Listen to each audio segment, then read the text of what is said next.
आज सभागृहामध्ये सुद्धा ते एकत्र होते, आमने सामने होते आणि त्या दरम्यान जी भाषणं झाली त्याची सुरुवात केली एकनाथ शिंदे यांनी. ते काय म्हणाले आपण पाहूयात.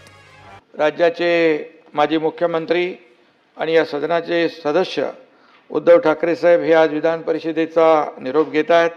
त्यांना निरोगी दीर्घायुष्य लाभो अशा मनापासून शुभेच्छा देतो. तसेच त्यांना पुढील राजकीय वाटचालीसाठी देखील खूप खूप शुभेच्छा देतो. जाता जाता एवढंच सांगतो, सहवास सुटला म्हणून सोबत सुटत नाही, सहवास सुटला म्हणून सोबत सुटत नाही. नुसता निरोप दिल्याने नातं तुटत नाही. निरोपाचा क्षण नाही, शुभेच्छांचा सण आहे. आणि म्हणून निरोपाचा क्षण नाही, शुभेच्छांचा सण आहे. तुमच्या भेटीसाठी पुन्हा आतुर हे मन आहे.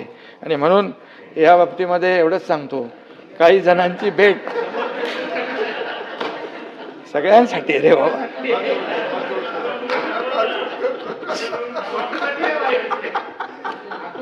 अरे आता हे निरोप समारंभाला बघा, वाईट बोलायचं नसतं, चांगलं बोलायचं असतं. तिळगुळ घ्या, गोड गोड बोलतो आपण ना, तर सगळ्यांसाठी चांगलं आहे.